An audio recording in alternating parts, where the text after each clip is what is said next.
మీ పితృపారంపర్యమైన మీ వ్యర్థ ప్రవర్తన విడిచిపెట్టునట్లు అంటాడు. కానీ చాలామంది ఏంది విడిచిపెట్టరు. ఇప్పుడు ఉదాహరణకి ఇప్పుడు ఎట్లా చెప్పాలి మీకంటే వ్యర్థ ప్రవర్తన అంటే ఎట్లా చెప్పండి. ఇప్పుడు చిన్న పిల్లలు పుడతారు, ఒక వారం 2 వారాలు నెల పిల్లలు పుడితే తల్లులు పిల్లలకి ఏం చేస్తారండి, చక్కగా కాళ్ళ మీద బండుకోబెట్టి స్నానం చేపిస్తారు. స్నానం చేయించిన తర్వాత బకెట్లో ఒక జగ్గు ముంచి చెప్పాలా, దీని చుట్టూ ఏం చేస్తారు చెప్పాలా, గిర్రని తిప్పుతారు. దాన్ని గిర్రని తిప్పి ఆడపోతారు. అయ్యి ఎవరు కాళ్ళ మీద, పిల్లగాడ తల మీద ఎందుకు పోయారు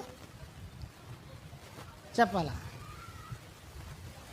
సరే ఇప్పుడు ఏంది అది అట్లా ఎందుకు తీసేది ఊరకు అడుగుతున్నాను నేను. ఊరక ఏంటంట దిష్టు అంటే పిల్లగాడి దిష్టి ఇప్పుడు ఎవరికి రావాలి, అంతే కదా దాని అర్థం.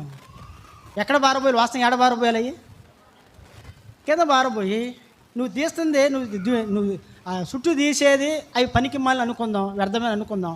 ఇప్పుడు వ్యర్థమైన వాటిని ఇప్పుడు ఎక్కడ పాడిపోయాలి, అవి బయట పాడిపోయాలా లేకపోతే ఎక్కడ పాడిపోయాలా చెప్పాలా. ఒక ఆయన అప్పుడే